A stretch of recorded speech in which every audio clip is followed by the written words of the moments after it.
Welcome to Ojas Oasis. This is a place where you will learn how to optimize your body, mind, and spirit in ways you have longed for a long time, perhaps your entire life.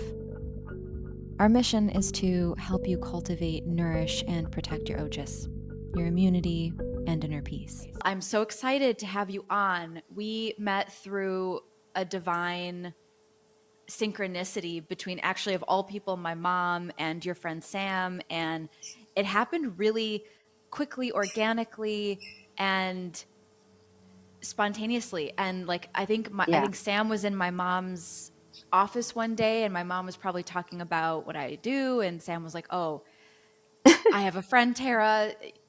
Sounds like those two need to get together and talk." And then we met last week. We hopped on for, I think it was supposed to be 30 minutes. It ended up being over an hour or something. And it was just, I felt so refreshed. I don't know how you felt after that conversation, but I was really jazzed. I was like really, really excited about connecting with you and introducing this new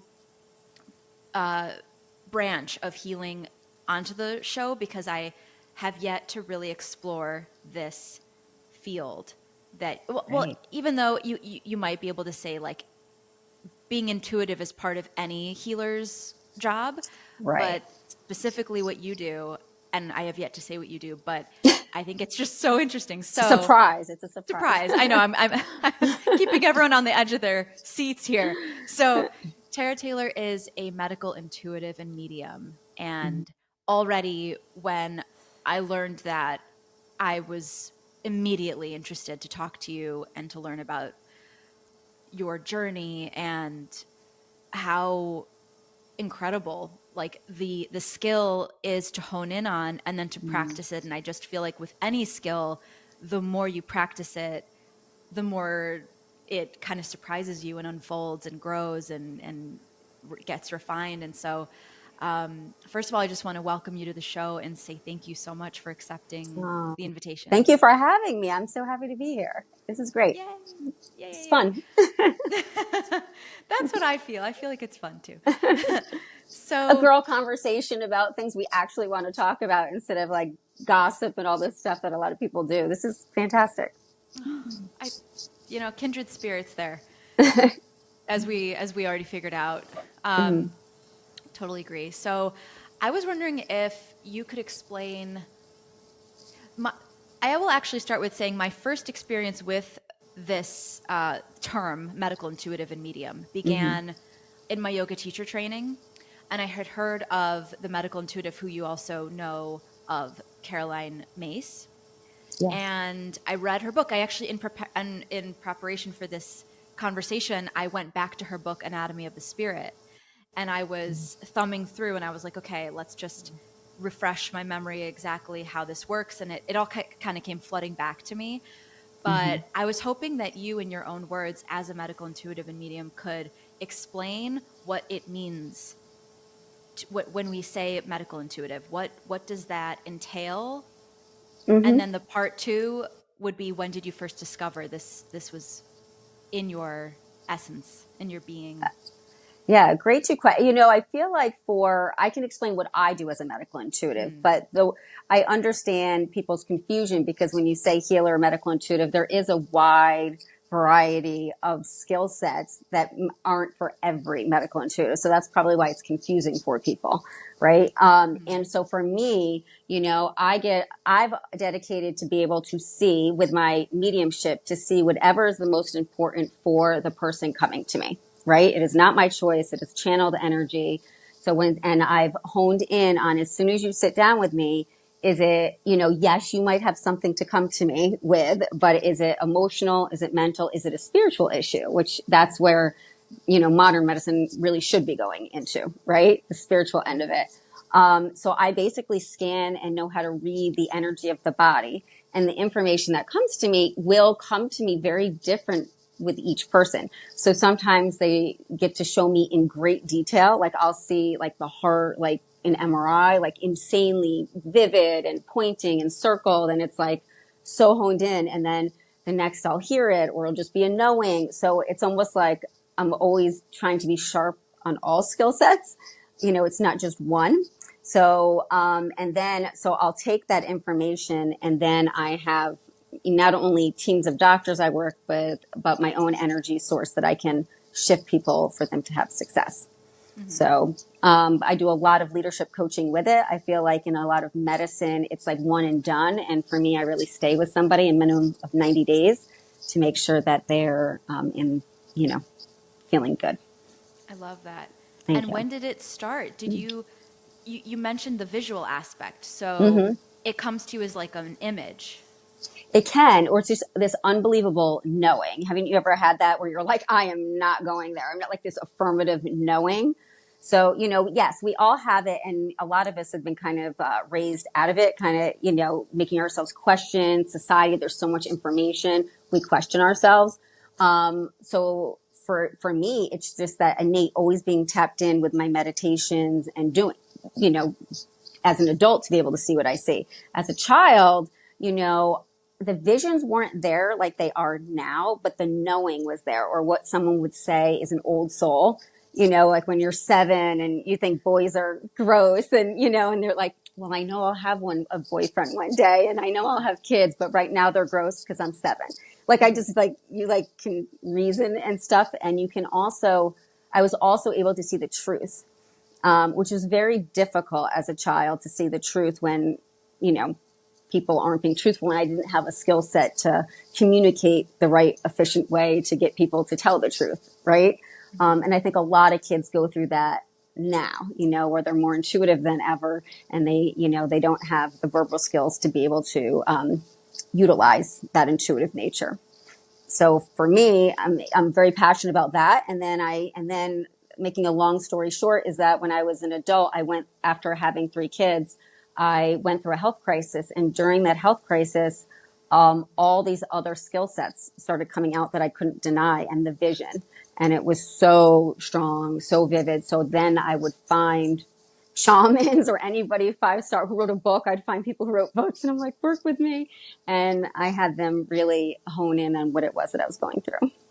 Wow. Were they Mm-hmm. able to know exactly what it was just based on your description? They were like, oh, yeah, okay, you're a seer. Yeah, definitely. And I didn't understand, everybody talks about energy but like, what the hell is it? Really, what is energy, and can you do things with your mind? Like, what does that really mean?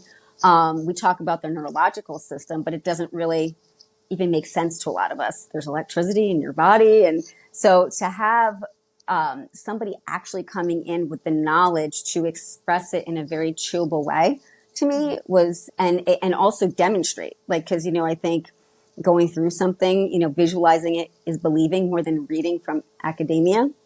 And yeah, so all of that, then I really understood energy, and energy is always everything to me. That's always number one. And it opened up then. Yeah. Experiencing it for yourself. Right. Feeling it, it's, you and I guess we'd say we were spiritual beings, whatever, some awakened, conscious, whatever the words people want to use are. But there's a huge part of society that really doesn't believe in this or understand it. And I think it's because people think you have to see something for it to be real, or you have to attach to a certain spiritual belief to be true, other than, it's just energy. So for me in my job, I believe in spirit. Obviously I see spirit and I work with spirit, but I honestly don't care if somebody believes in it.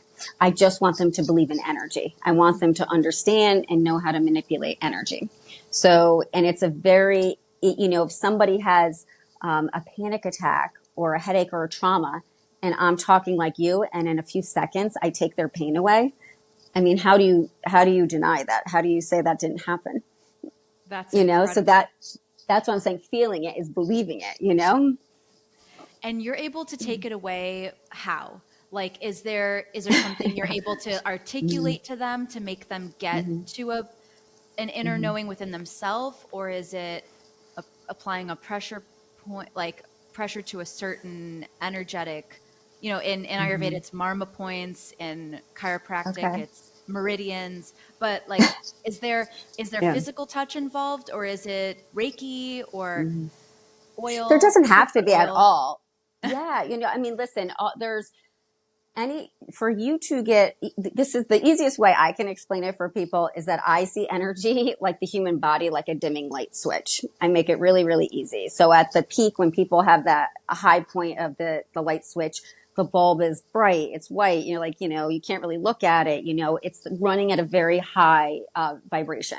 So ultimately we would like our body for ourselves, for our all around health, especially for physical diseases, we want our body vibrating very high with energy. So that's when you're in like complete love, unconditional love. Everything's perfect, which by the way, I don't know anyone who has that complete perfection all the time. And anytime it goes down, it could be whether you don't have to be a bad person, but it could be you're sad or you're around people who aren't serving you or you're eating foods that are really not good for you, not of high vibe at all. Like, raw, vegan, all natural is really the highest vibration, and, those are the things and the oils and the medicines that each time that you do these things, your vibration raises. And when it raises, you have more of an ability, just like a battery, to move things around.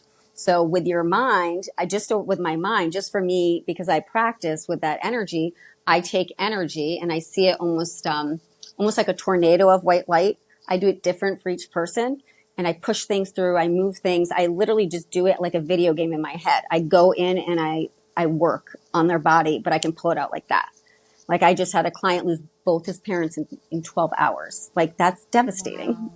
right? It's devastating. And just for you to be able to breathe, just to take the off your shoulders, just give you space, but not take it away where you don't have to mourn, where you don't have to go through.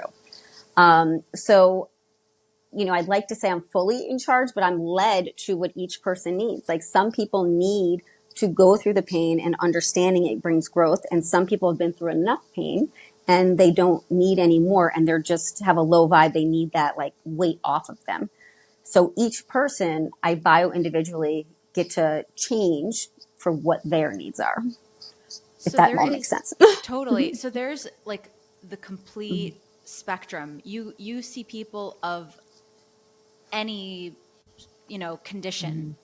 There's nothing off the table. Anyone who's suffering basically, whether it's like you said, mental, emotional, spiritual, physical, you Right. can is it like this instantaneous, do they have to be with you in person? No, they So don't have to be with me in person. Sometimes people just say, they don't even have to say a name. Like even if someone said I was at a meeting, I was like, well, I'll be like, well, there was like, and then I'll see maybe something about the meeting. Like there were 4 or 5 people and who was the woman? Was there a blonde? Like I'll be led. I was very, very clear. That's the thing I don't see a lot of intuitives doing and healers that need to do more. They get a lot of information that is excess that is not really needed. I basically don't care. I'm like, I will not do not show me. I have no interest in looking at anything that isn't of the highest priority or is going to help the person grow. So, I have people come to me when they usually have not had success with anything else and they really need a strategy or someone to really catapult them, whether it's 4th stage cancer or they're not sure about divorce or I do a lot of business coaching, like if they want to do a merger or what to do, where I can really teach people, but also teach them in moral code. And that's the other thing about being in this practice. It's about bringing that love, light, and moral code to people who have platforms that they can share it with other people, because the leaders do have bigger platforms. yeah, and Mm-hmm. gosh, I mean, all of that sounds like really high, like there's so much on the line for in that state. Someone is coming to you in a very, I don't know if it's desperation or if it's urgency or what the right word is, but Mm, there's this intensity to it. And to be yeah. that person that people are trusting in a moment like that in Mm-hmm. their life is such an incredible dharma, you know? Yeah, it's a lot, and I appreciate you recognizing that and seeing that. And again, it's not always. I think anyone in this line, and you probably could say it for yourself, where your soul, your gut is like, I'm supposed to be doing this, like this really inner knowing that you are definitely on the right track. Because even if you don't know what to do with it all, you just know. And for me, every time I want to play small or I want to like not do like such stressful or strenuous stuff, it's like they catapult me and I'm like, it's not really a choice or they, and I'm very conscious of the responsibility. So, I do get a lot of like, let's say inner circle referrals. So somebody might have already discussed in great length or they've been with a friend that knew the process already, which helps me because I'm already validated when they come in. But I've spent many years having to prove my work to a lot, be able to, let's say, carry the responsibilities that I do and that I take very seriously. So in order to change the way we see medicine and to do medicine, you have to be able to show people a different way that it works. So that takes bigger cases that are more fragile and more strenuous. That's such a great point Mm-hmm. about having the track record and Mm-hmm. having the referrals and people that you've worked with and success stories. And I feel the same way as sort of, I don't know if I want to say Ayurveda is the underdog in the alternative health field, but it's certainly the new kid on the block in a lot of ways because most people still are like, Ayur what? Like they don't know the word. It's a foreign word. It's a Sanskrit Yeah, word. And yeah. they've never heard of it and they're Mm-hmm. like, okay, well, if this is so effective, why hasn't it arrived along with TCM or chiropractic or why Right. didn't it even come with yoga?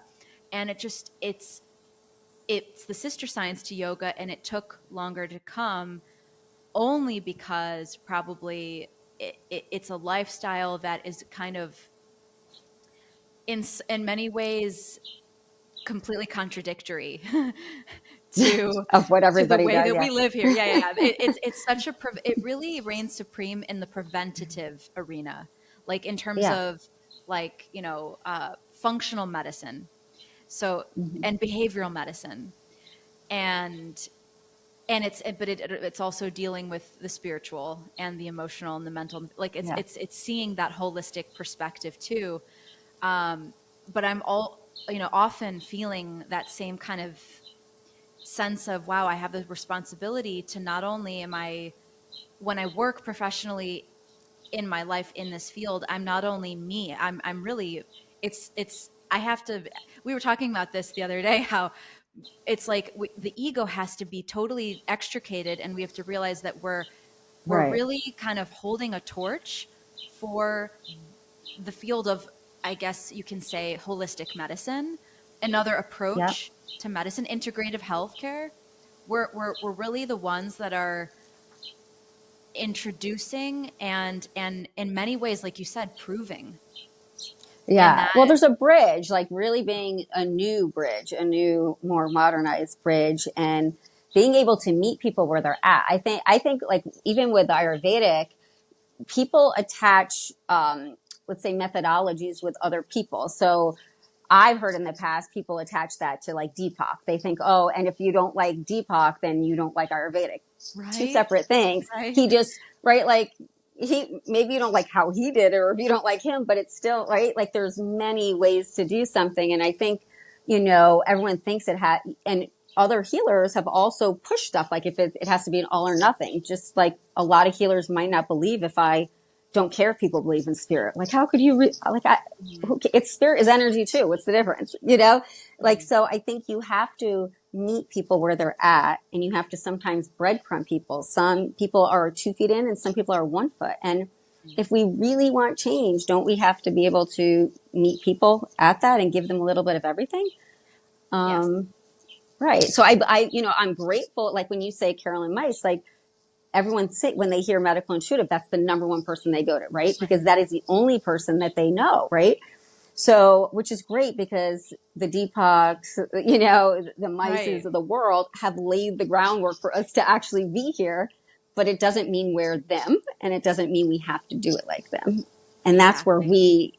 at least I feel like I need to be that bridge, right? Exactly. I'm really glad you made that comparison between Mm-hmm. Caroline and Deepak, sort of how, because Mm-hmm. whoever that first well-known person is, it's Yeah. like, oh, okay, we attach the face because we like doing that. We like humanizing Mm-hmm. information. It makes it easier to remember and relate to and less intimidating, and um, but just like every Vaidya or Ayurvedic doctor is so Hmm. different and unique with their flavor. Same, I'm Yeah, sure, goes with exactly. Yeah, medical yeah, yeah. mediums and intuitives. Hmm. I mean, it's your energy, I mean, yes, you share it's like its own lineage, I think, having that power. I think it's a power. I mean, Hmm. I was struggling with that word of like how to describe it when I wanted to articulate it internally, but I don't think we should be shy of that word. It is a Of power. it, Yeah. it is definitely, it is. And it is a superpower when we tap into it, right? And it's natural ability. I try to make things really simple because people it's very, I mean, like naturally I love like lots of like anything in medicine, which get complicated. And I'm sure you do too, because that's what you're doing.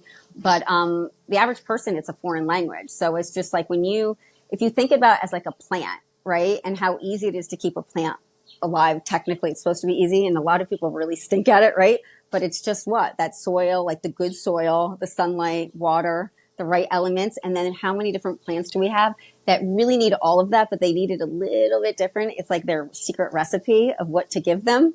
It's our body is really the same and our energy source. So if you can really find what naturally can restore itself and then you just give it some stuff to complement it, doesn't it make sense?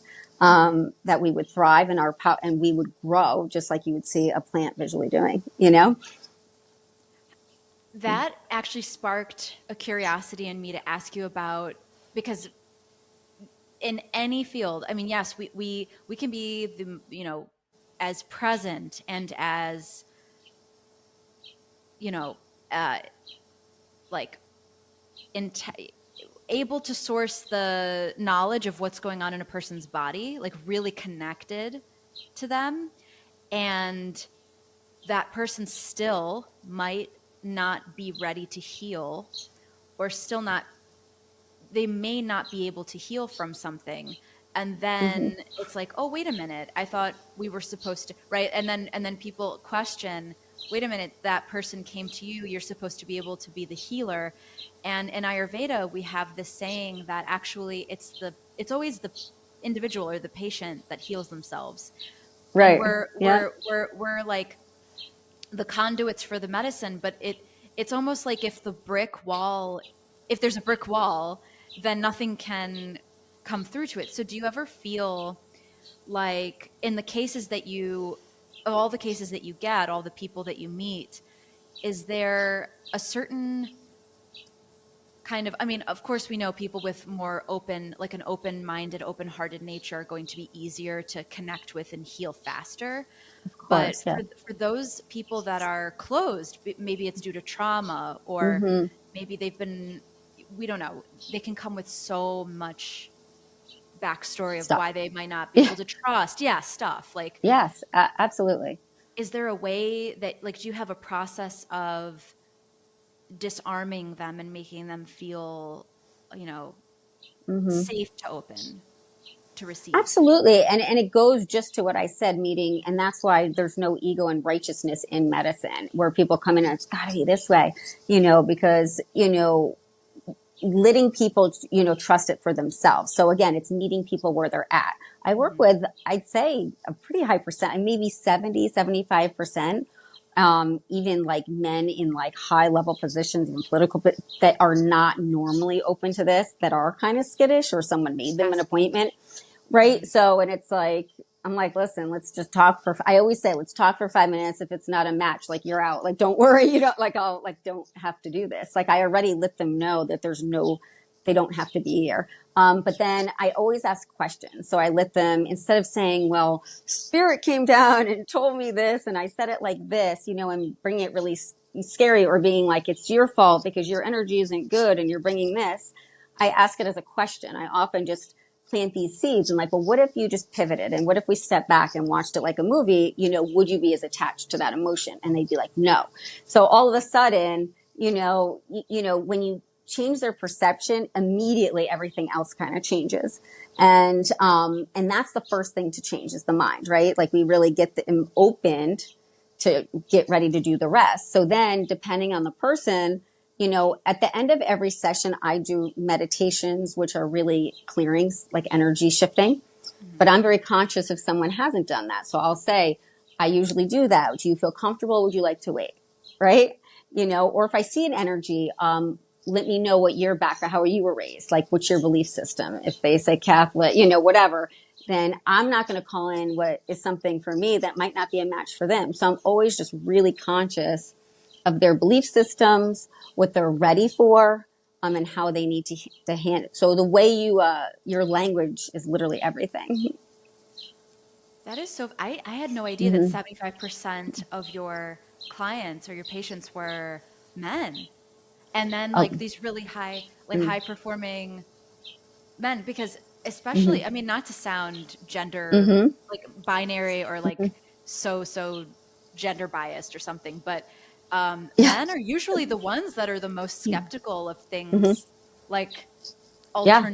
alternative Mm-hmm. healing of any sort. Like they're like, Yeah. oh, Well, like or I their mean, wife came and is like, now try this, or uh-huh. they think it, yeah. So, I mean, not to say that there wasn't a female influence at some point, but that when, and again, I'm not sexist at all, but when you're in a group of, high performing successful people and one has had success or maybe made money, Mhm. and is doing so well, it's like, what are you doing? What are you Right. doing? And then, what's the secret weapon? And so I love that I can change that mindset and that they're very like pro woman and wanting to hire more and like, and seeing the differences. And, I hold my clients responsible for even doing a lot of charitable stuff and what they choose charitably, not stuff to make them feel good or have their name on something. It's not about recognition. It's about energy. Right. I So, love that. and a lot of doctors. I have a lot of doctors, a lot of therapists that come, and to their credit, a lot of them are paying extra, almost as if I was a continuing education unit, where it's a course not being shown, but they want to understand this process to bring it into their work. A lot of therapists that were maybe going to do EMDR and then thought, heard about this and so I get a lot of that as well. Oh, Hmm. now I can't I help know. but ask. I know, but it's like, well, I don't want to. I mean, I'm sure that you have like a Mhm. proprietary like formula, of, that magic sauce that like everyone. It's like a Mm, secret yeah. formula, but or maybe not. I don't know. But if there was a way to get the most fundamental aspects of the process in with the highest intention of, well, let's put it out into the universe, because we were talking about how our dream, our collective dream, I think a lot of healers are getting this call to do this work because it's needed, right? And more people need to be aware of it and less afraid of it, or less, just like, let's Right. make That's it a huge right little, there. Hmm. yeah, yeah. And Hmm. so I'm feeling like, so this podcast really exists because it's aiming, and its intention is to make all of this information feel so easily integratable and relatable, and not so highbrow, because of course I did, like I was explaining to you the other day, I did go the academic route, and I knew I needed to go and do the Hmm. schooling and have the credibility, and I knew that that was part Hmm. of my path. It was just it I knew Hmm. it, and I committed to it, and I'm still in it. But there's also, outside of the academic, I try not to make it overly academic, but it's still important to for the podcast to share, like, I will introduce things like the doshas. I will introduce things like Sanskrit words for the metabolic fire, Agni, or that Hmm. like toxic residue that builds up in our system, Ama. And I, Hmm. slowly but surely sort of like stoke the flames of curiosity within people, because I know people are kind of curious about going deeper into a system that's so ancient and has been around Yeah. for so long and has been so effective for so long. So I want to preserve that ancient sacred tradition, and I still want to make it, friendly to the modern kind of ADD person who, like, Yeah. they're already stuffed with so much sensory stimulation. So, oh my God, too much. Yes, yes, and You know, yes.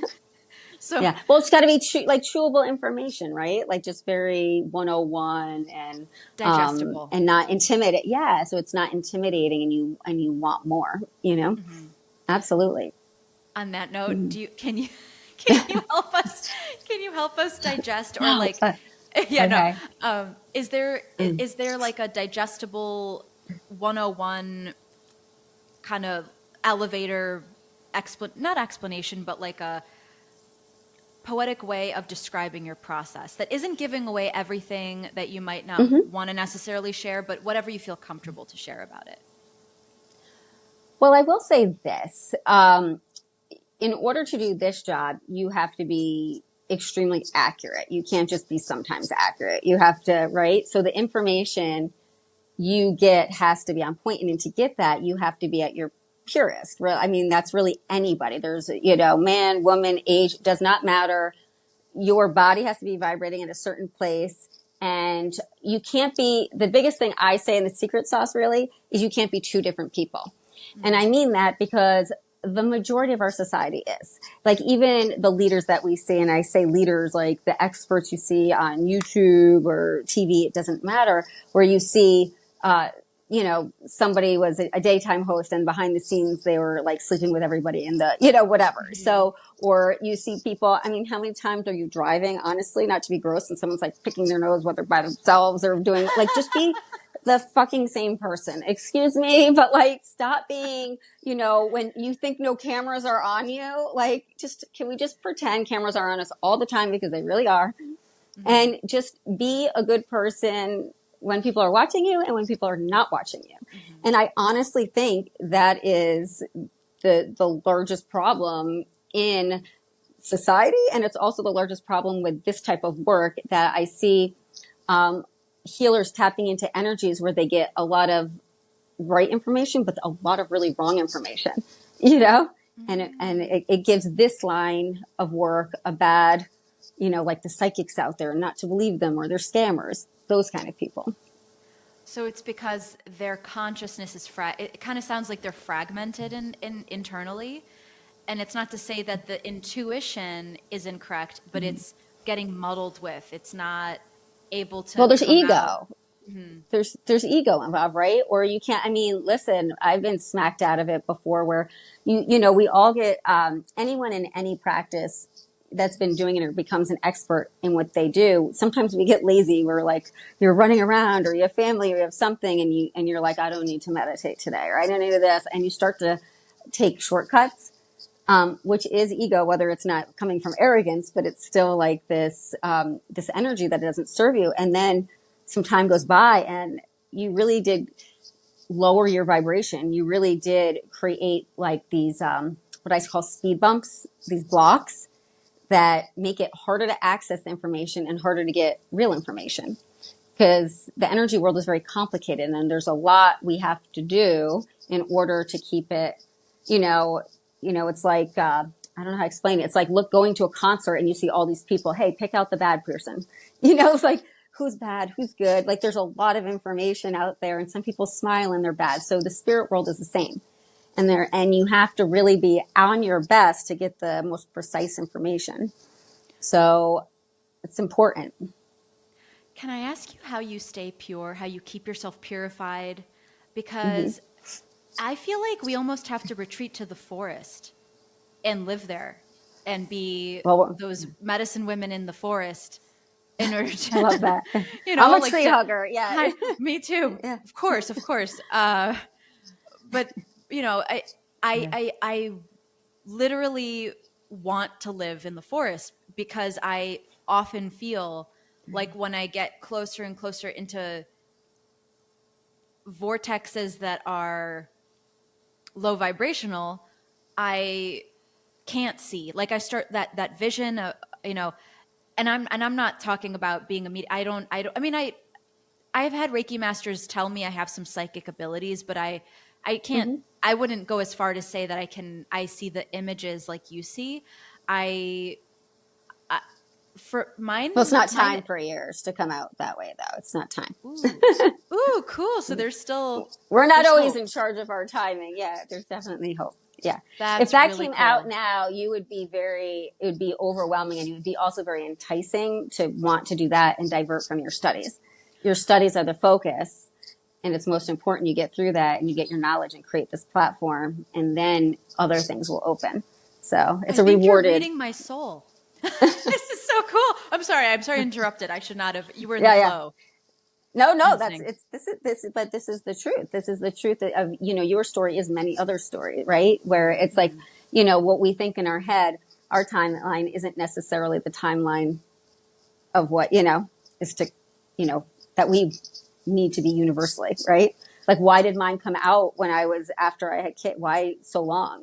I could get caught up in that rabbit hole, Mhm. but it's Mhm. just like it was when I was ready to, and I was going to be 2 feet in and I could handle. Because when my door opened for that, there was so much generational darkness. There was so much, like, I actually had to learn about dealing with, and we say, and darkness scares people, but it's like that heaviness and depression or family, generational stuff that we don't realize we take on genetically and then our kids take on, right? So I opened the door to a lot of stuff most people want to shut and leave. And I tried doing that and it did not go well. So I was like, oh, I have to deal with this now that that gift is open.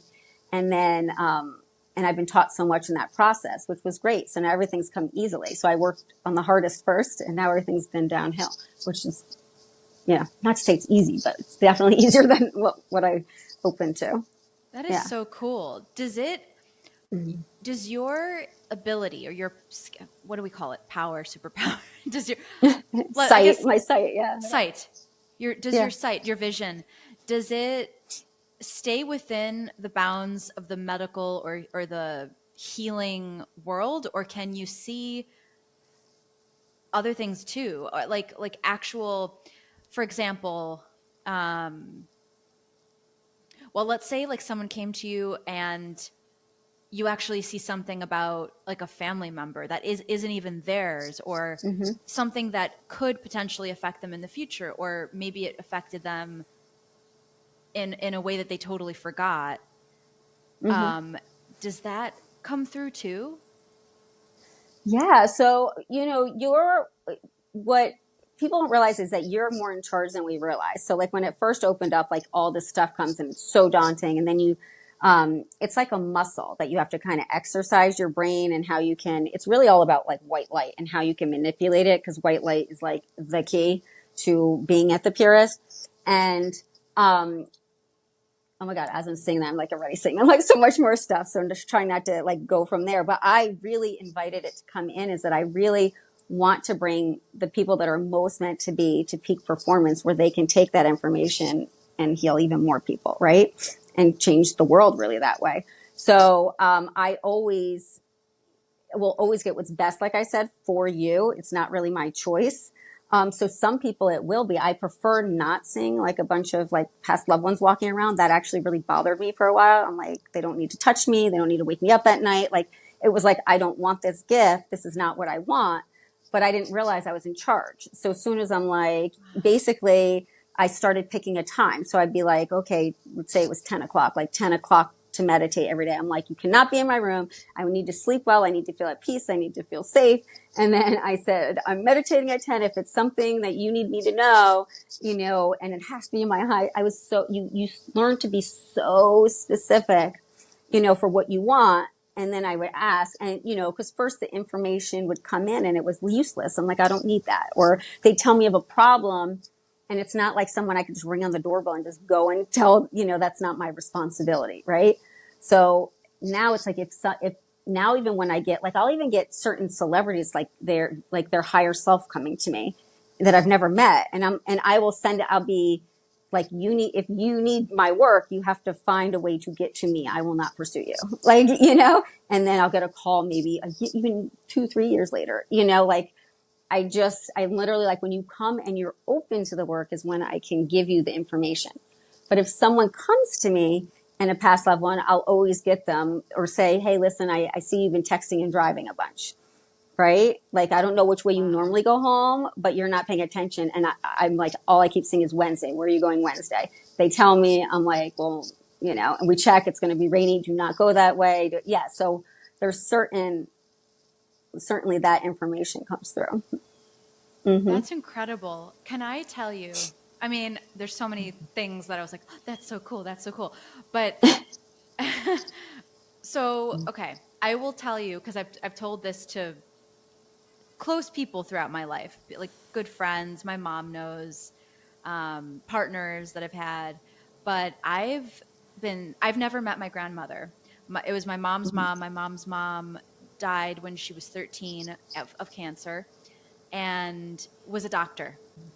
Mm. So it's really interesting. Really, like my mom's side of Hmm. the family, fascinating because her father was an artist and her mother Mm. was a doctor. And I was kind of both in this same incarnation. I started as an art director and now I'm becoming a doctor. So it's my mom keeps an altar. We're both very, very spiritual. We talk about this all the time. And I'm always Yeah. telling her, Mom, I know I've never met your mom. And she's still so connected to her mom too. But I was like, Yeah. Mom, I've been talking to your mom, my AKA my grandmother, since I Yeah. was a really young kid. Like I've always felt her. I've never been Hmm. able to see her. I wish I could see her. I have her actually. Hmm. I wish I had her photo right behind me, but I keep it's seeing a facing me. gold, like the gold heart too, like on a necklace or something. Like I keep seeing a gold heart on something.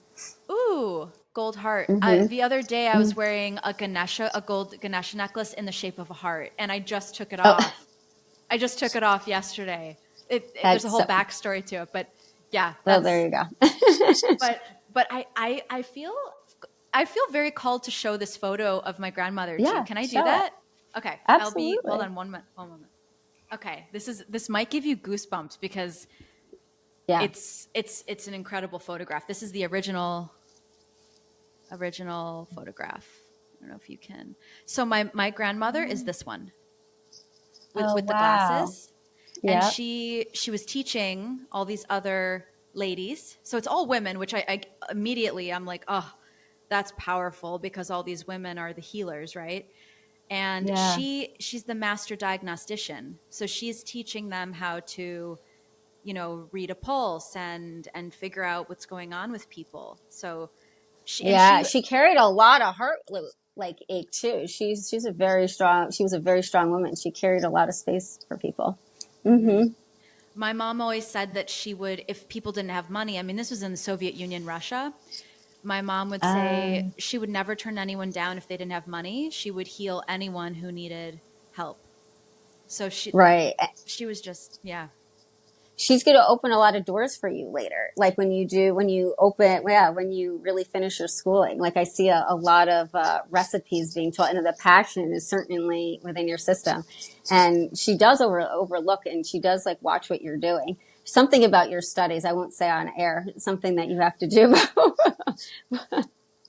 but we'll talk about that one later. But Okay. I'm excited. um, That makes me, yeah, I carry so that grief you were talking about, not to go into this whole tangent with my grandmother, but she's coming up mm-mm, so powerfully for me in this conversation because we're talking about mm-hmm, a lot of things that pertain it's my maternal lineage. We were talking about the power of being a woman and a healer and the divine feminine and mm-hmm, a lot of these things that kind of go hand in hand with how I feel I came to be in this moment and how it so I just feel like our ancestors, there's so mm-hmm, many women that came before us who paved the way or who are still here and helping us yeah. guide us. Mm-hmm. And she is just the biggest one for me. She's been mine and my mom's guardian angel, I feel like, for Mm-hmm. my whole life. And you I've need that. I mean, mhm, everybody needs that. You need, whether it's somebody that you were related to, someone you knew, or you even don't know, you have to have some sort of, faith or hope in a thought pattern or belief in something or someone, right?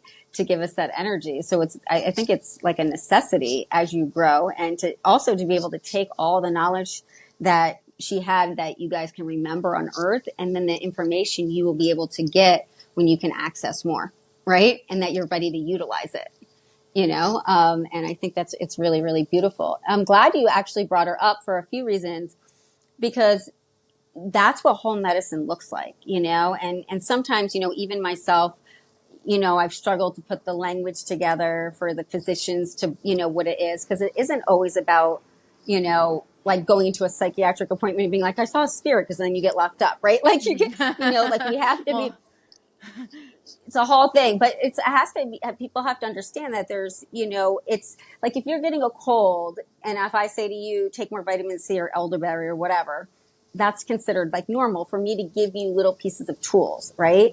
And, you tapping into your grandmother, is another tool. Like, I had a client who was on a family vacay, and his, accidentally they let the cat out of the house, the girlfriend's cat out of the house, and almost like died, right? So everyone's wow. freaking out for a few days. It wasn't until the son actually really tapped in and started praying to, this kid he used to know, right, that passed away, and begging for him to help them. And like within 24 hours, they found the cat. And he still can't believe, and he had goosebumps thinking about it, like, and why not tap into those things? Why not tap into spirit? Why not ask for the help, And it's just another tool, right? It doesn't have to be like you're doing that all the time, if that makes sense. Absolutely. And I feel like it's such a blessing to have the ability to believe and know without trying. I know there are some people who are like, that's so cool that you really can connect to your grandmother and that you really feel her. Like, how do you do that? Or how, I'll get asked the inevitable question about faith, because Yeah. some people it comes more naturally, and Right. others it's a very difficult thing to grasp. Mm-hmm. And for those highly logical kind of, what is it, there's a certain way that they think that they're very locked up in the mind, right? Right.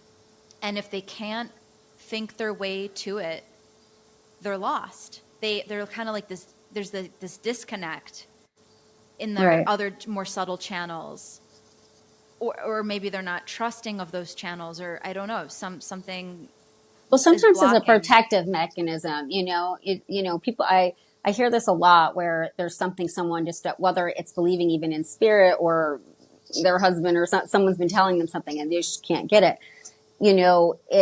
Sometimes people have had that wall closed in order as survival, like they've really been through things. And if they open the door to see it a different way, it means everything else will start to open. And it's almost like they physically know they can't handle it, and mentally that it's not the right time. So all this fear and anxiety comes up. So, right now we're in like an epidemic of like anxiety, never mind ADHD and all these things. And it's really just mismatched energy. It's just mismatched energy, or an energy outside, side of you trying to come in, and then so, you have to trust people when they're in that space, and if they're not ready, but then they can have little snippets of something positive to do, whether it be a salt bath. It doesn't have to be a spiritual salt bath, right? But it could be a salt bath, and put essential oils and pamper yourself, instead of saying this will get rid of the spirits, and like the things that people say. So doing all those like you said, about being in the woods. I don't think, ultimately being in an area that nobody else is and having high vibe is amazing, but not everybody can access that. But to access little pieces of that wherever you are, like if you're living in the city, then, put your headset on and start listening to the ocean Nature. waves or Hmm. something, right? I do that. And, or listening. I love Louis Schwartz, moving art. Have you seen Louis Schwartzberg, his like moving art? He created Fantastic Fungi, but Ooh, I love that movie. I saw that in theaters when it oh, came out. Yeah. well, he created a meditative series called Moving Art that is like unbelievable. And, just all outside, different parts of the world, and whether it's butterflies or the ocean, and it's so high vibe. So just find these places where you can get the energy, if you can't access the others. That's all. Tara, can I tell you, I just remembered something about that gold necklace in the heart shape that you mentioned 5 minutes ago. So Yes. I remember from my mom's 50th birthday, I got her a locket, a gold Oh, from an antique it's what it store. looks It's a like. locket, and This I in the sounds. side I put a photo of my grandmother Mm. on one side, and then on the other side was a photo of me, my mom, and my sister. I have goosebumps. That was that. Yeah, that's accurate. So, and where is the locket? Mm. It's in my mom's somewhere. She she needs to put it on. It needs to come out. Is it whatever if she's not wearing it? It doesn't feel like she is. I I put so much thought and love into that gift for her, and she never was into it because at the time I think she was in her, yeah, she was in her more material kind of era, materialism era, where it was like, is this gold, is it diamonds? No, if not, I okay, she's not a very sentimental. My Yeah, mother isn't sentimental. She was in survival mode for her whole life, right. so she had to really be on high alert. Like her nervous system has never felt safe to feel unless Right. it's And unless it's her trust. Well, it's trusting and trust. not having the tool. It's also having the tools. You might feel that way and you don't want to open, and maybe that's the reason. But the reason why you don't heal it is because you haven't heard or found the right person to teach you the tools that you'll be safe when it does open, and you got this, right? So, and it's interesting that of all the things, right, they show me that, and that then, right, and to believe in it, then you see this, and it's just a full circle moment, because if you think about it, right, all the conversations we've had about ego and about people's ability at the right timing, maybe now is the right time to take that back out and for her to deal with some of the emotions of the necklace, because there's so much wrapped up in that, and memories, Wow. right, and meeting Yeah. people where they're at, right. So it's important for her to wear it. I think it's important to take it out and recognize Mm-hmm. it, whether you're holding it. I see it actually like on, not necessarily an end table, but like on a dresser or something, just like laying Yes. out. I don't know if someone has dark wood, because I keep seeing a dark wood piece of furniture too. That's her furniture. Mm-hmm. Okay. Okay. Yeah. So I just keep seeing it there, and seeing even if it gets moved around or something. And then when she's ready to put it, she can put it on. But more importantly, to take it out. Hmm. It would be cool if So she put it. So I don't think she realized what she was doing at the time, or maybe she did, but she did create an altar, which I've never seen my mom do my whole entire life. But she took a photo of, I don't know why I'm sharing this. I mean, I know I'm sharing it because it's very, this very is what we do. relevant. Yeah. Yeah, yeah, this is what we do. And we're open. And so of course things that come up, we just trust what's coming up in real time. But um, Hmm. she told me that she made an altar of a photograph of her father and a photograph of her mother. By the way, they died when she was young, so she Hmm. has been an orphan for a long time. And um, and then I'm in there. I think she put me in the middle. And my mom said to me, this was less than a week ago. And I'm not sure why this is coming up now of all times, but my mom, It's for the time. for the first time, I've never heard her say anything like this in my life, but Hmm. she's like, Sasha, I think I'm a medium between you and my parents. Hmm. And she said, I think they are helping me help you. I am bridging, I'm somehow like That they're bridge we talked about. Yeah. yeah, and that was like I mean, I believe it. It's the language of my heart and Hmm. soul. So when she's saying this to me, I'm like, everything's opening in I'm so happy Hmm. that I can connect to my mom in this way. I can't connect with my dad in this way whatsoever, but the fact that my mom not only gets it, Hmm. and 5 years ago I would have never heard her saying something like this. But in this moment, for her to be able to say, I'm a medium Hmm. for you and my parents, and what they were unable to complete in their lifetimes because they died Right. in Hmm. in a very like oppressive time and place and circumstances, and their gifts were not fully realized, like they didn't come to fruition, Right. Right. and I'm like, that is powerful. Right. Very powerful, that, and she feels safe enough and ready enough to say it. And for you, there's so much healing in everything you just said. Right? So it's like if you step back and just recognized what both your parents from the time you can remember them to now, like review their healing journey in your head. You learn so much for what you take to the people that you meet and as you help people heal and yourself, right? And to be able to take the information she's bringing and invite that in, and also to meet your dad where he's at, that it doesn't have to look the same. Everyone always, forgets that. Like, why do you have to make someone feel or do a certain thing? More importantly, why do you feel uncomfortable when they're not, right? Like, that's where the real work is. There's too much control everywhere for everybody, but I think that's really beautiful, and it's not the end of that story. There's going to be more to come. So take the necklace out and let's see if they start. I will. I As soon keep as seeing you lots of recipes too, by the way, not to cut you off, but recipes like recipes. yeah, I don't know. And recipes also in medicine, like different ways of doing things. But I also see like making like recipes like that. There's different ways to like really tap into that from her. From my mom or my grandmother? Your grandmother, but your mom can also utilize that. Yeah, she can, sometimes we tap in for bigger reasons, like tap into the more fun, like attainable things, and then the more will come. Tara, did I tell you I'm going to India for like, I don't know, 4, 5, 6 months, maybe more, who Yeah. knows? But I'll be there a long time.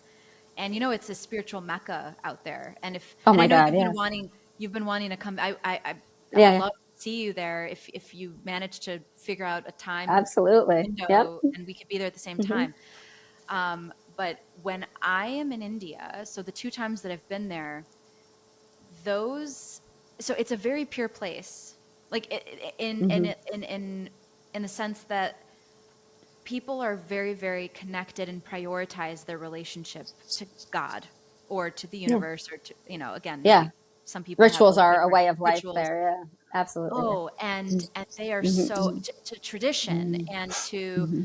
just as much as they love cars and movies and wanting to be like the, America, like what's going on culturally in our, you know, Hmm. that they think is cool, but they're the way that their nervous systems are rooted in something.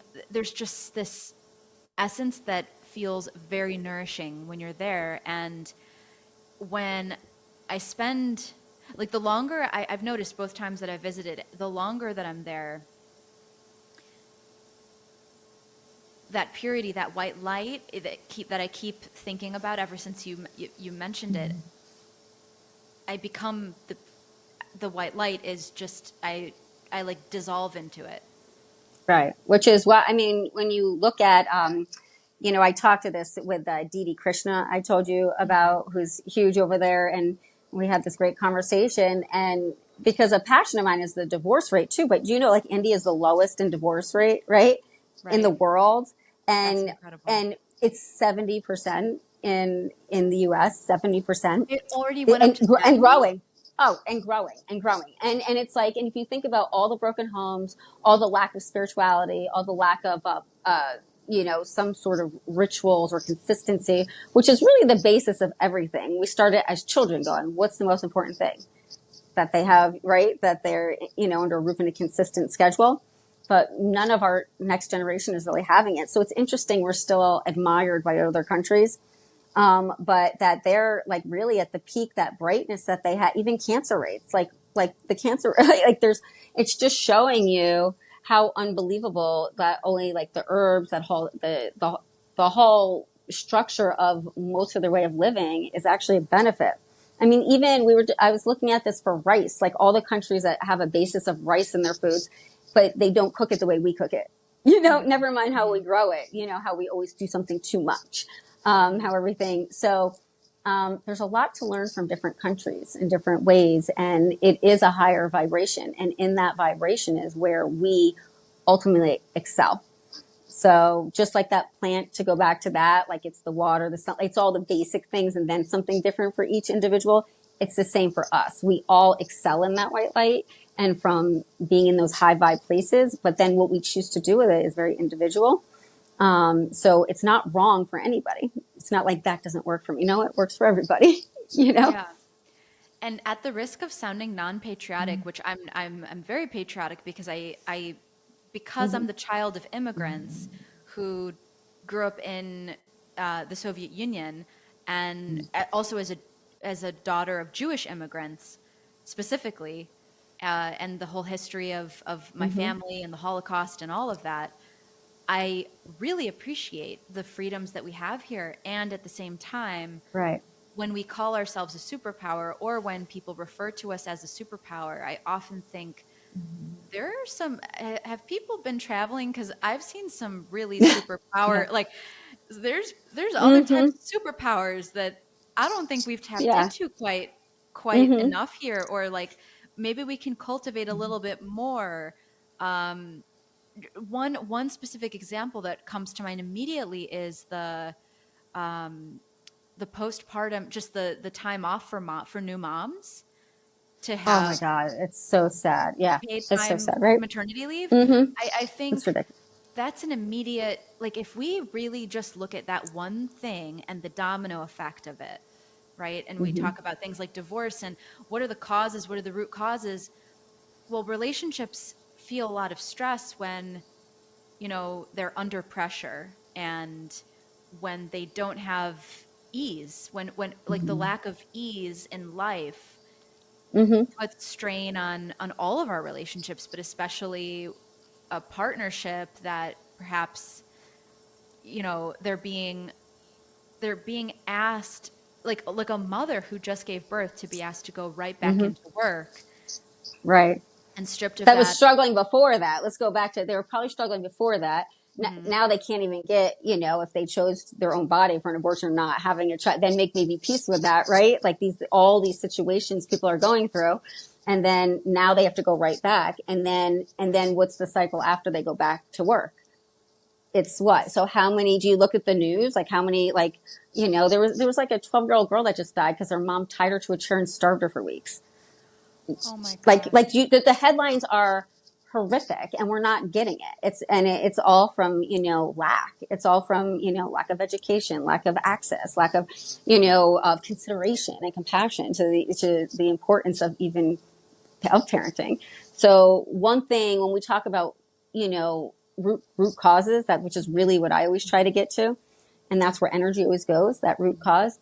um you know Sometimes we're not realizing that one decision really has a domino effect and is creating what all our society is suffering from.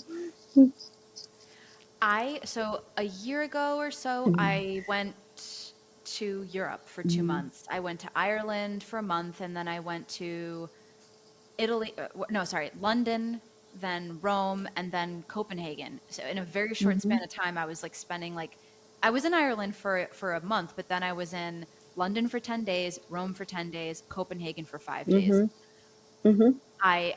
And being someone that's very sensitive to energy, what I noticed profoundly, I mean, Ireland, the land itself is so rich. The land, like the greenness, I've never seen greener green in my Yeah. life. The land, Mm-hmm. there's of the rainfall and the smells of the air. It's so clean that I you love feel it. like you're Yeah. drinking the air. I It's like love you're that. drink. I'm It's going again. It's you. been a Oh my while. God, let's go. We should go. Yeah. I'll meet you there. Should be a trip It's magical. tomorrow. Yeah. Yeah, tomorrow, like Yeah, literally, I'm like, yeah, red yeah, I'm eye. all about it. I'm all about the water, the trees. I'm like the one who's like annoying to walk around. I'm like, there was a bee. It's like, the flower. We would be a riot for anyone to watch us, because we'd both Yeah. be taking Hmm. 5 hours to get down one Yeah, foot exactly. of land. Like it would. I'm the same way. I stop. I notice Yeah. every Hmm. color, every insect, Hmm. every cloud, every tree. I'm like, wow, look at that tree. Oh my gosh, look at that tree. Look at these roots. Wow, these Yeah. trees are talking. Can you feel it? Can you hear it? Like, Hmm. and everyone's like, Yeah. okay, Sasha, all right, all right. And they think it's Yeah. funny, but it's like, no, no, no, this Yeah. is happening. How do you Yeah. not, how do you not see it? But it's totally, it's magical. And then that in and of itself, like the medicine of land that has been prioritized to be kept like sovereign and intact and Yeah. preserved. Mm-hmm. Can we bring some of that here? Like Mm-hmm. just the soil, the integrity of the soil that we're growing Oh our my food. God. Definitely. Yeah. It, Yeah, exactly. We don't realize how sick we're, it, it's so sad. and then the next level of it is meeting people, right? Then you start to meet the citizens of each of those parts of the, different regions of the land, right? Mm-hmm. And then you start looking Right. at the kids. A really good Mm-hmm. testament to a healthy culture is looking at the children, the state of, Mm-hmm. you can feel it immediately. I mean, you can see babies and you can see if they're happy, if they're well fed, if they're crying a lot, if Yeah. they're freaking out, like that is the reflection of us, right? Like Mm-hmm. that's the mirror for all of us, is to see how are the kids.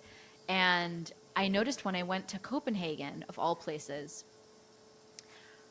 I was like, there's something in the water here. I don't know what's going on, but they put like happy, if happiness was like an ingredient, it's Yeah. in their genetic code. I mean, these people, Mm-hmm. and then I started talking to more and more people, and they were like, "Oh yeah, women get a 1 year paid maternity leave, one Oh, year." and the healthcare, isn't it government paid? Like the Mhm. healthcare, it's like they don't have the same stresses, and they're part of the top of the five blue zones, aren't they? Denmark. They're, yeah, I think, yep, yep, definitely, Eh, definitely, okay, yeah, I think yeah, out of the five places in the world, but it's like yeah, and that's the interesting part.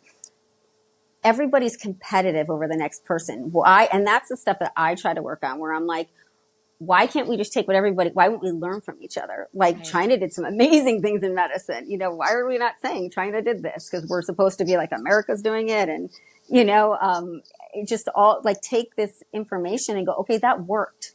And that's what they're saying, like this one world government stuff. But there's ways to still divide it.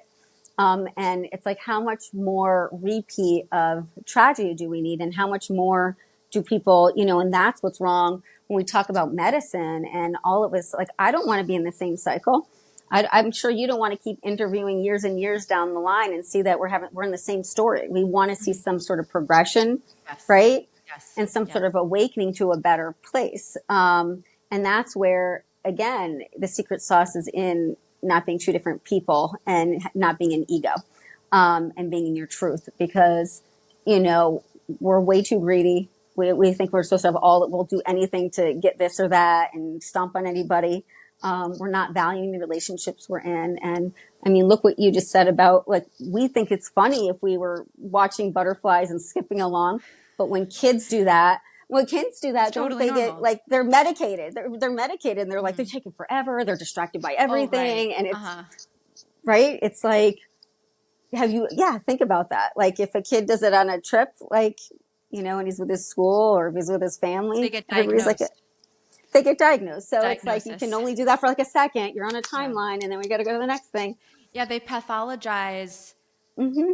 not fitting into the um, dysfunction. It's almost like if Hmm. you're regulating with things that are real, we have to that we have to find a way to falsify that to justify how we are like, and that's why I think it's so important to continue I think it's so important as healers, and women, female healers, we have this connection, and I think men, of course, have this too, but I think women even more strongly have this connection with nature because we have our menstrual cycles and we have this very rhythmic way of feeling. Like our hormones are so tied to the moon. The moon is so tied to emotions, and we are so Hmm. connected to what's going on in, in a very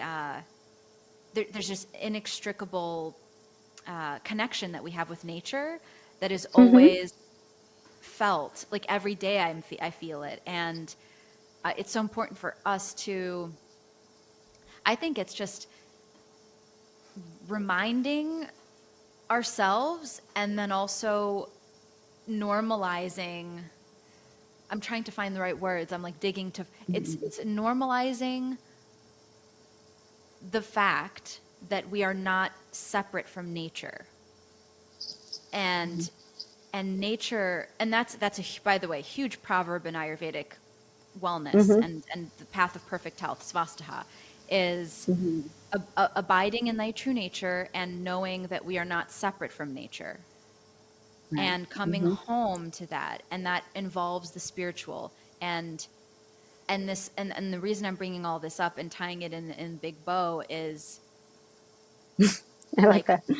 yeah, I because I go on tangents all the time, and I'm like, I would just want to talk about trees and roots, and like I'm starting to already see I'm Ireland, and like, following you. I'm following you. yeah, Yeah. we're going on a an ex Yeah. what is it, not an excavation, that but we're going on like a Expedition. We're going on expedition. That's what it expedition. is, an Yeah. expedition.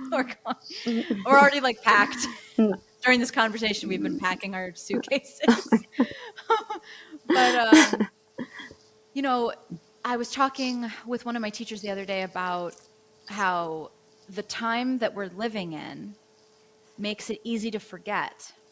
So we have to constantly be reminded.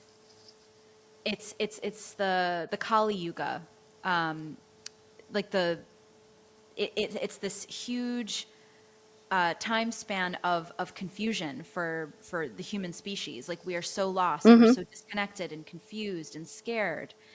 Mm-hmm. There's something in the field, in the energetic field, that it it, it feels, that word fragmented keeps coming up, but we feel like we have to hold on to the material, the physical, Well, it's because the only thing we know. mhm, So, in defense of people doing that, like mhm, we haven't been. There's a listen. The leaders that we do have, and even though I can't say that I'm, saying there's 5-star anybody, we've also created them, right? So it's not like just on them. Like they're just that they've gotten to where they've gotten. They're very smart people, one way or the other. But we've allowed a certain standard that is no longer working and out of greed. So now it's now time to rewrite that and go back to what we knew traditionally, right?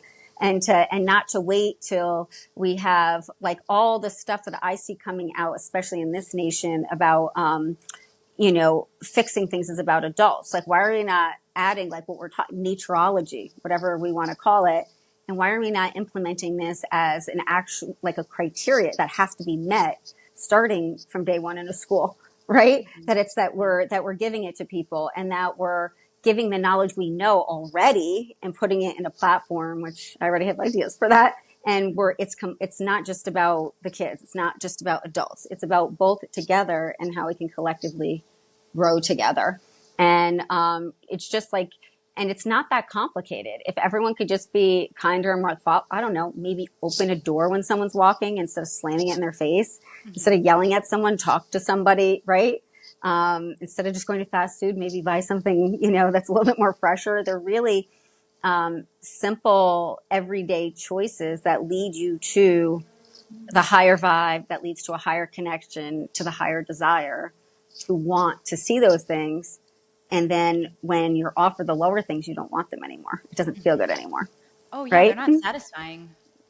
They're Yeah, once not. you've had the It's like, real oh, stuff. oh my God. Yeah. Right. I mean, and that goes for everything, right? That goes to, for your food, to where you're staying, to what you're doing, the people you surround yourself by. It's in everyday, these little decisions, where, like even now, like I'm outside instead of inside. Like I choose to do my work or my filming because I feel very almost key when I'm inside. Like I want to be free. Like I want, Mhm, so that's one choice that made me feel better for the day, you know? mhm, So, mhm, to circle back to how that leads to with the medical intuitive work, it's all the same because so many people are committing suicide. So many people are, having these ailments and something like D3 or a vitamin or just not being around people that are taking your life, like energy away, or making you feel not good about yourself. They all lead to those things. And we're trying to, and we wouldn't have an epidemic now if those mhm. things were more shown as a necessity than just like a luxury. It's a necessity. You mentioned the word Mm-hmm. curriculum, right? Like Mm-hmm. you've already put a lot of thought into structuring a way for people like you and me to learn Mm-hmm. how to do the medical intuitive work and implement it, integrate it Yes. into the medical field. Yeah. Yes. Would Yeah. would you feel do you feel called to explain like anything that you feel free like again I don't want to put you on the spot to answer that question if you don't want to answer it if it's not like Oh, no, ready to no. be shared. But if you feel really happy to share any aspect of that, that would be really cool to hear. And I just feel like we need to put it out into the universe and manifest it anyway, in any way we I can. love it. I will take a piece of that. Yes, please. I am one person. I need all the help I can get. Um, you know, here's the thing. There's never been more, we've talked about this a little bit. There's never been more information out there, especially medical, and there's also never been more of a time that we're trying to actually add everybody's holistic or trying to be organic or say they're spiritual, right? Mhm. Do we agree on that? Like that there's Mhm. all of this stuff in there, but there's also been never more problems, right? There's no, Mhm. so what we're not recognizing is there's a disconnect and a disconnect in access Mhm. and a thought that when you have these things that again it becomes and not that again high quality medical care shouldn't cost money but there should be high quality access for all different you know um, amounts of money right for it's not like Income groups or thank demographics. you. Mhm. Right. Mhm. Thank you. Yes. So it shouldn't be, there, that you shouldn't be like the criteria for you to feel, to be healthy is that you have to have money. And I think Mhm. that's the world that's being created. And listen, I work with a lot of influence, that does a lot of great things for people. And it's, but there are many ways you can make it great for everybody for else. So what I'll say is that it's a lot of chaos in the medical industry and as far as getting appointments, how you get appointments, price points, what's allowed, what's not allowed with your insurance. So people are like piecemealing their health, right? So like right now, if, I had a psychotic break, do you think that it would be easy for me to get help? Like your loved ones, how would, like, how do you get help? If you don't go to a hospital, you might be even months out from even finding someone that could give you an evaluation. It's out of pocket. How many people can actually afford that? The medications, if you get the medications, most people can't even afford, right? And say they want to go the natural way, oh my God, like Google even something like, whatever, ginseng or anything, it's so daunting for someone who doesn't speak this language, Mhm. right? For them Mhm. to start. So with that being said, you know, all across the world, healers are usually the first point, whatever you want to call them, whether it's healers or medical intuitives, mediums, are usually the first place of treatment. And if they can't have success, then they go to further ones. And I'm saying that platform can be offered, almost as an information center in larger forms. And that's what I'm working on putting together and wanting to work with other healers is really creating, it's not about, one over the other, but it's creating a different process, a more efficient process with people that can actually see the whole body and then bring it to the providers so that we have more efficient, more accurate, and more root cause of issues being solved. And then you don't have these people who are stuck within the system year after year or decade after decade. And, and that to me is true success. If you want to be, you know, in medicine, you obviously care and want to heal people. Yeah. And I feel Mm-hmm. like I love everything you just said. I mean, we agree on Mm-hmm. everything, so that's really fun. Mm-hmm. And Mm-hmm. it's easy to romanticize like something like a utopia where everyone just gets the best everything, right? I mean, and I don't think it's Mm-hmm. I still actually maybe I am a hopeless romantic, but I always say, so what? Be a dreamer, like dream big and dream Yeah. in ways why not? I mean, why not shoot for that and then land somewhere wherever we land, we'll figure it out and continue to evolve toward the right Right. direction, at least, at least we're like going in the right direction even if we don't make it all the way to the moon or whatever. But and that's for the next generation. Again, like it's Mm-hmm. we we pick up where our ancestors left off. We carry it as far as we can carry it, and then we encourage young boys and girls to, you know, and I'm already thinking, and non-gender identifying individuals, Yeah, yeah. um, to pursue an authentic path, that and everyone deep down knows that the prescriptive method isn't working. Like, everyone knows it. It's the cat's out of the bag. Mm-hmm. I think. I don't think it's like, I don't think we're radicals in saying that, or in Mm-hmm. pronouncing. It's almost like nobody's.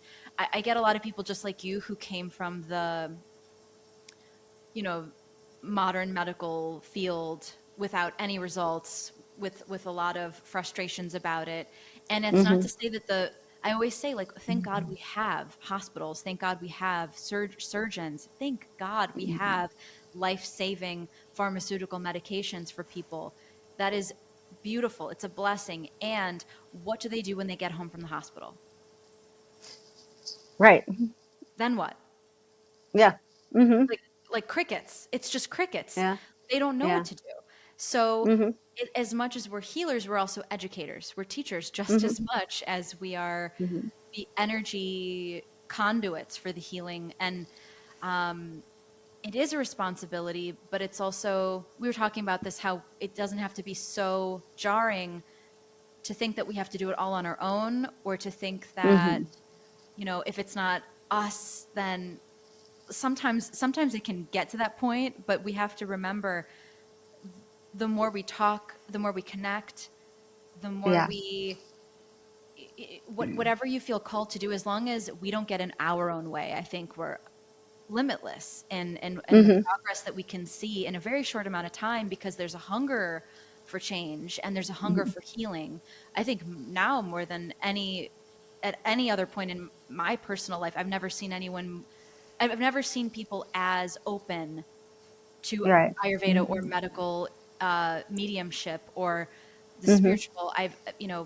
I've been hungry for it Oh, my whole life, and, absolutely. and now I feel like everyone's like really curious. I agree with that, but it's like where you access it, right? And what's correct. Mhm. There's so much misinformation or complicated, or again, everyone's selling a huge program, or right.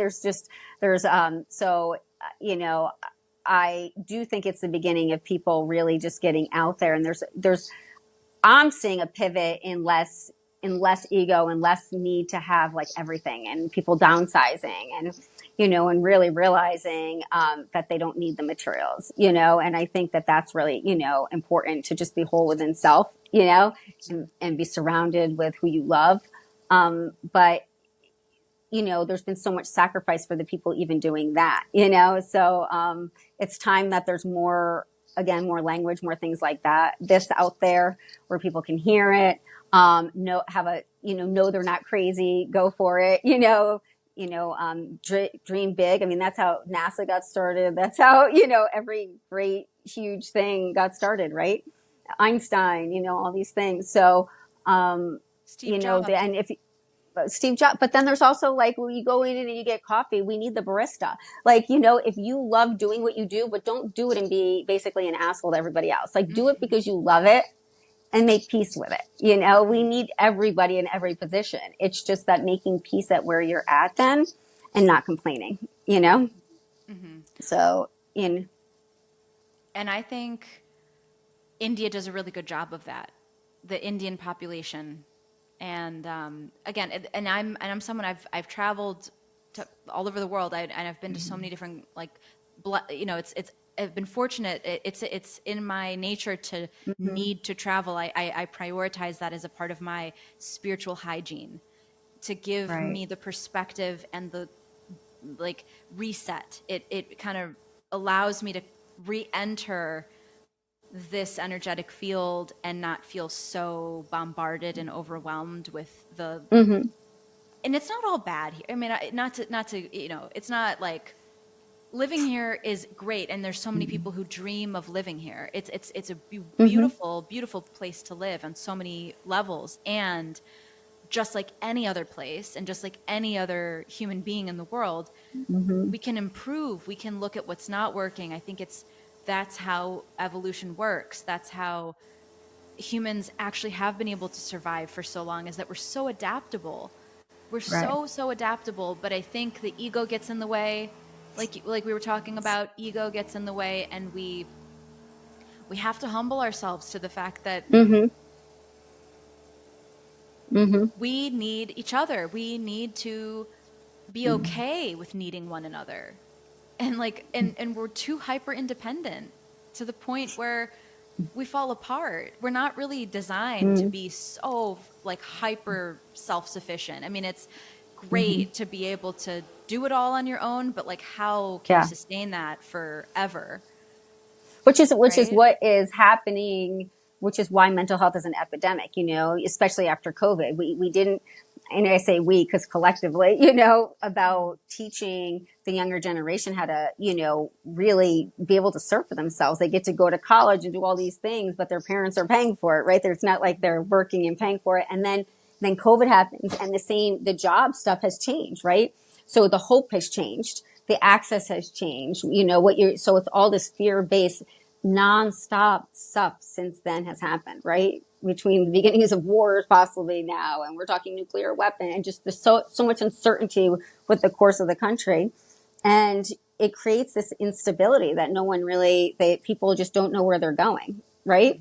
So, and then that creates all this other stuff that we're saying coming out. If you look at every school shooting, or, I mean, even Hitler came from a broken family.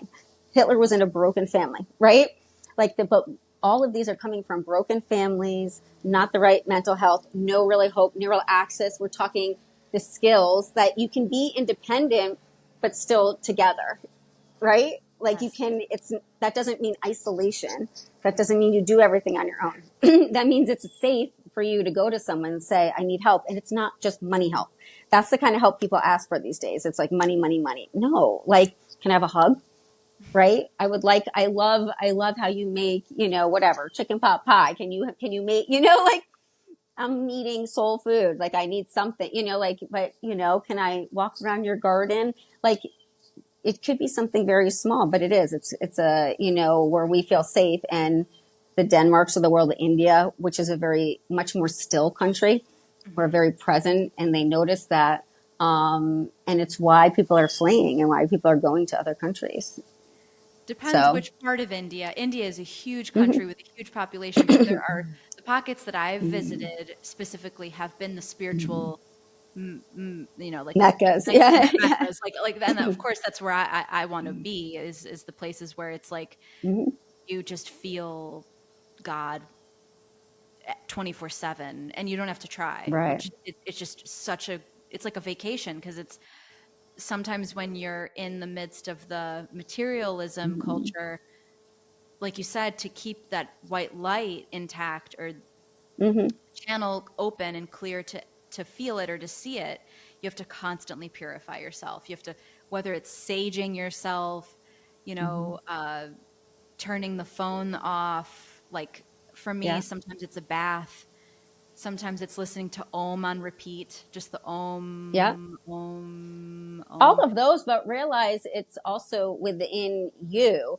And it's the art of learning how to shut it all off without needing something outside yourself. I mean, how did Holocaust survivors survive? How Hmm. did they fight? Like, what did they do? The peace that comes with where you can detach from what's happening to you, maybe physically, and come to, a place to restore your energy to keep going on. So know that we really do have it, and to practice in and hone on that art of, no matter what's happening in your environment, that, because what about these stay at home mom? I was there, where you're exhausted and you're not sleeping, and you have these, 3 kids, and I know people have 6 or 7 kids, how, when you can't leave and you can't do those things, how do you find peace within, and what are the boundaries you put on, inside and out? And I think those are real conversations that need to be had a lot more, because, as we know, repeating and hearing stuff over and over is really, creates those new habits. So these are conversations that are not being really had, unfortunately. When you said that, I think of so many people that I know that come Mm-hmm. to mind, where it's like in practice in their Mm-hmm. circumstances, it's really difficult to find that space Yeah. We'll to have to do do the a group call. We'll do a Q yeah. and A where, and these, a certain age demographic and, the issues and resolving. Even patients of mine, like they can't get 1 hour of being not interrupted. Like their kid, one or two or three of their kids will Mm. come into the call, come into the room, ask for apple juice or kill the Yep. spider or whatever's Yeah. going on. Yeah. Yeah. Yeah. he hit me. Like something Yeah. is happening, and it's Because they difficult know for they them. can, because they still Yeah. know they can, because boundaries weren't even being put on the kid, right? Like Hmm. you don't see that. Like when you see, it's so sad to say, but like when you see, these kids in Africa and the ones that, they're fighting to get water, and they're, you see like, and you even see like flies around them, all stuff. Do you see them running around with ADHD? Do you see them hitting their siblings? Do you see them not contributing to family life and helping with things? No. We created this dialogue that we're born like this, or teenagers are supposed to be selfish. No, we've created them this way. We've Hmm. created them this way. The kids that are born without, like, they know how to sit. They don't get the chance to just be selfish. They already know, and they're born into that, and they feel reward from that. They feel they don't need all this other stuff. And we don't have to buy, you notice that they don't need teeth whitening or anything. Their eyes are bright white. Their teeth are bright white because they're not eating the same crap we're even eating. Right? We've created the cycles of where we need things or people to do things for us because we've hurt ourselves so much. One amen to that. And I know Mm-hmm. we did this last time too. We ended up I, it's so easy to just it's so easy to talk to you that mm-hmm. I'm like, oh, it's Thank you. probably Yeah. been 20 minutes, but then Mm-hmm. actually it's been like 4 hours. No, but I You'll was edit just this. thinking, You'll edit it. yeah, no, maybe it'll be like a 2-part episode or something, or That's just a fine. long one, and people can enjoy Yeah. it, on a long road trip or something. But or download it and listen to it on a flight. But you know, I was listening to a recorded class the other day of my teacher talking about how Mm-hmm. we've really over medicalized the journey of childbirth, the process of childbirth. Yeah. And we've created it's not a medical crisis. It's not. Mm-hmm. It's nature. Like this is the most Mm-hmm. primal, natural life process. It's about as real Mm-hmm. as it gets. Yeah. Not Mm-hmm. and that, again, it's not to discount the incredible gifts of modern medicine and to say, of course, there's some women who need, you know, need Yeah. epidurals or need whatever it may be, a C-section, or need to have Mm-hmm. a birth, a planned birth, or whatever it may be. Like there's so many different sets of circumstances, and the point being that though we can also trust our bodies as women too, and be Yeah. encouraged to not.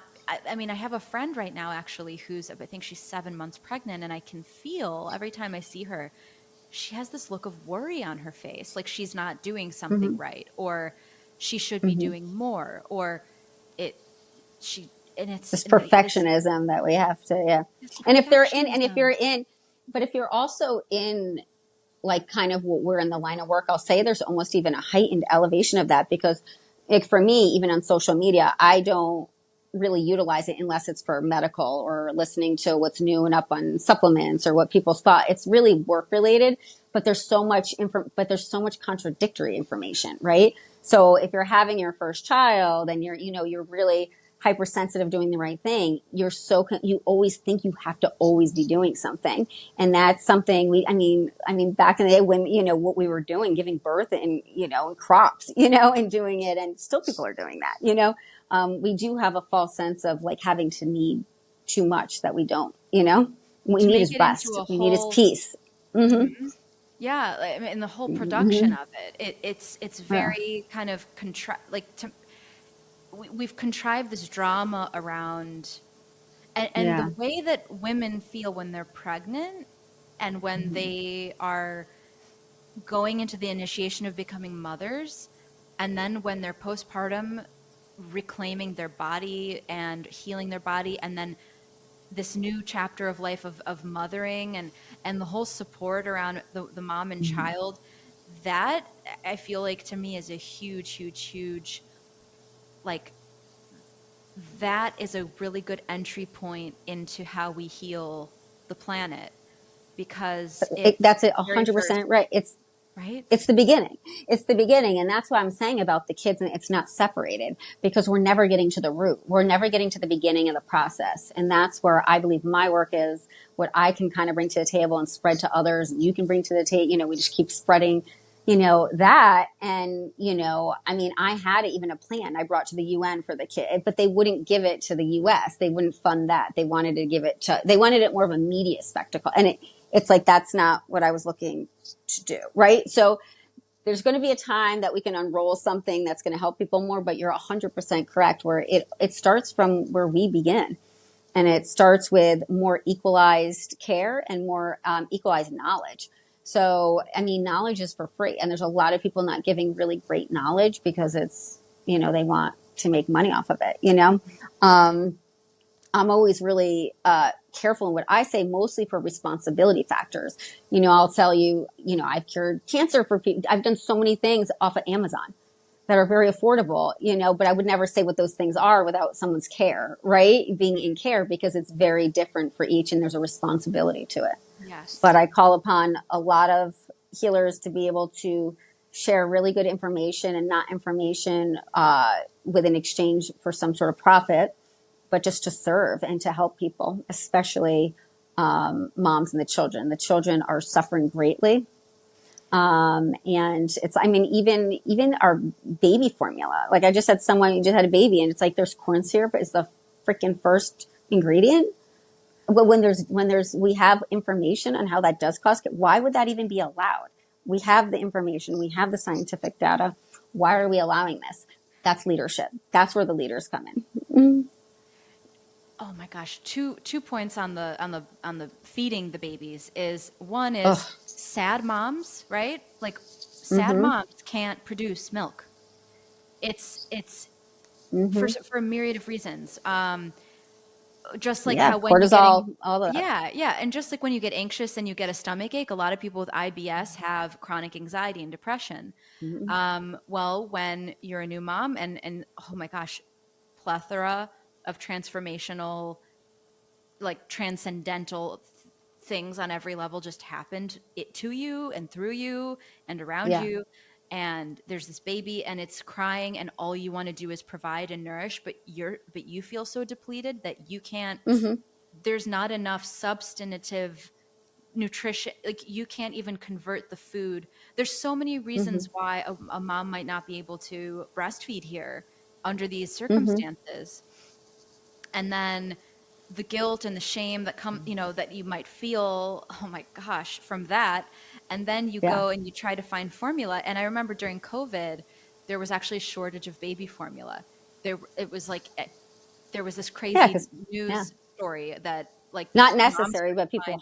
hogging it. Yeah. Yeah. Yeah. Not. Yeah. Oh, was Mm-hmm. that what it was? Mm-hmm. And Women people, were and like, also people making money. There were some did it out of fear, but some people just bought it where they knew they'd make an upsale of it, that people would need it and that they would have, right? It's a business, people don't right? realize, So people don't no, they realize do realize they or don't they do. care. And that's where it cares. Like people, there is a huge percentage, male, female, where they think because somehow someone wronged them that it's okay because, that was done to me. I can do it to you. Mhm, That's not mhm. the An life eye for an eye. Mhm. right. And it's so, um, I mean, that opens, I mean, listen, we can It's a go on for karmic hours and hours trap. about that. It's a It's a karmic karma, and trap. that's where the Mhm. spirituality does come in. So if you have no faith and you don't believe in anything, you don't really understand these things that can happen, and maybe you don't care.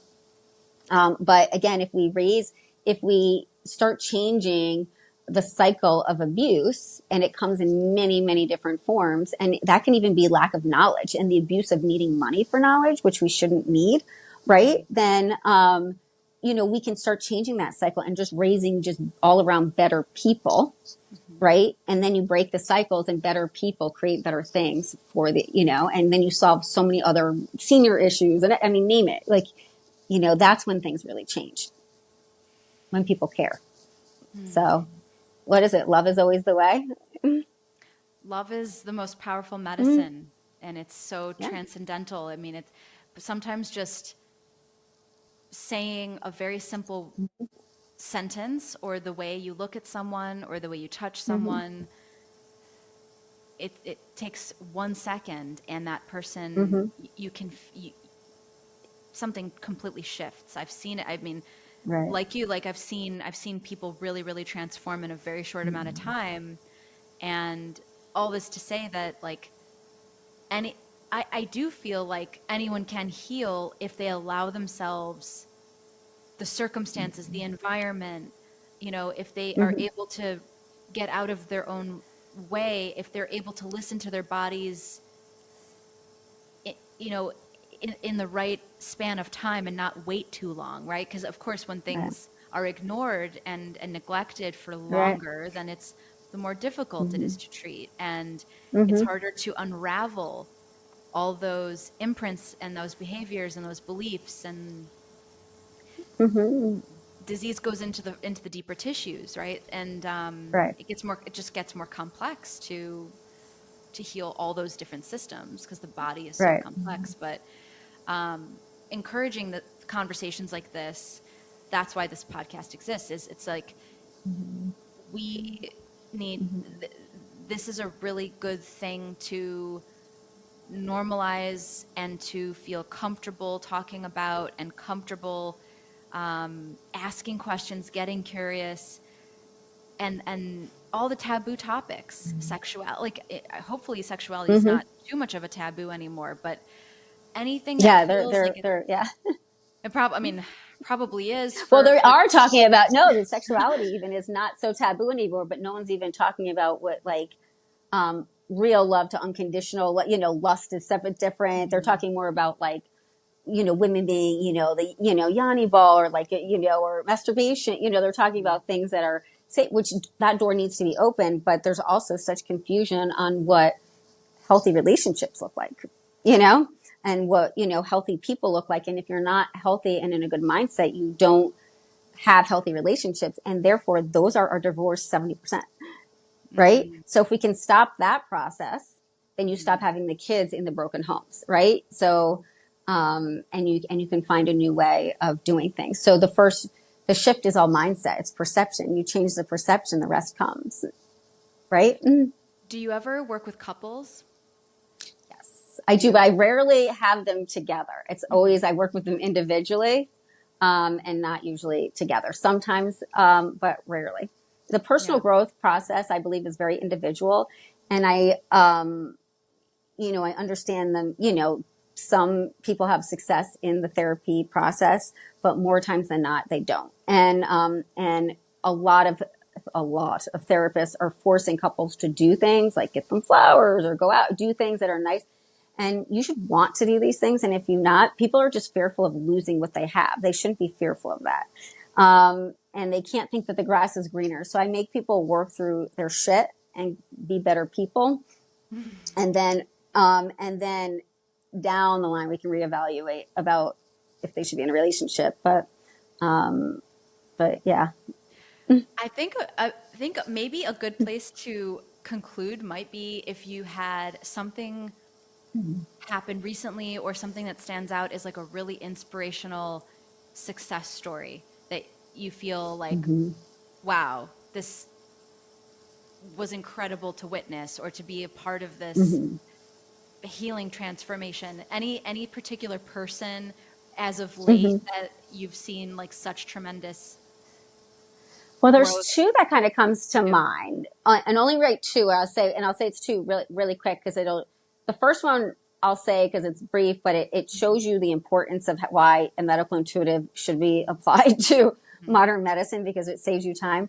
I had this woman who was also a medium actually call me, and sometimes it's hard to see for ourselves. And for almost 2 years, she's had a lot of different issues with her hip, and she's went to every person, like, all the MRIs, all the CAT scans, all the stuff, PT. And she finally was like, I'm just getting a hip replacement. They already had her booked. And I'm on the phone with her 5 minutes when I'm like, I couldn't stop thinking, I'm like, what's with your car? And it turns out, long story short, in that 2 years, that's when she bought her new car. It had literally a different angle seat of the 90 degrees that are normal.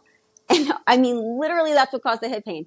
And all she had to do is like change the seat setting and then sit on something. And we had to restructure the muscle, like the, the skeletal muscle, like how everything lays. But that's what the whole problem was. And, and honestly, like what doctor is going to, and it's not to their fault. Like, why would you ask that, but that's what the solution was, the car seat. Can you believe it? You're a So real life sometimes, house. yeah. You're like House. You invest it. No, that's Oh, I've incredible. never seen that show, but I've heard about that. Yeah, Well, yeah, that's so you're funny. to me, Mm, I mean, there's no mm, one. You're Tara Taylor. I mean, there's no other you. yeah. You are Tara. But Mm-hmm. you remind me of a mix of Wendy from Billions. She's the Yeah. coach to all I've the been in, hype. yeah, You know, yeah, so yeah, yeah, so Wendy's archetype, and then yeah. House, which I feel like anyone in the healing field that is studying people has to be like House. We all have to be House Mm-hmm. on some scale, really Now I got investigate, to look see at the it, person. but like Oh look at the yeah. whole full, right? The whole Oh, picture. well, so what makes it an interesting show is he's the doctor that people go to when they don't know what's wrong with the person. Like nobody can figure Mm-hmm. out, right? So then they, of course, they come to us. Yeah, yeah, yeah. You put And the then we're like, pieces together, right? yeah, Yeah, we put the pieces together. absolutely. There's that, and I can share one more that was kind of cool. I had someone come to me, and he had prostate cancer, and this is where and this is where you ask people a lot of questions, and you let them find their own path. There's no telling them of one path, Mhm. and he was set up to do the whole stuff, the radiation, whatever. And I asked him, I said, well, do you want to do that process or do you want to stick with holistic? And he's like, I'd like to stick with holistic. So I said, why don't we just try how about we do a month?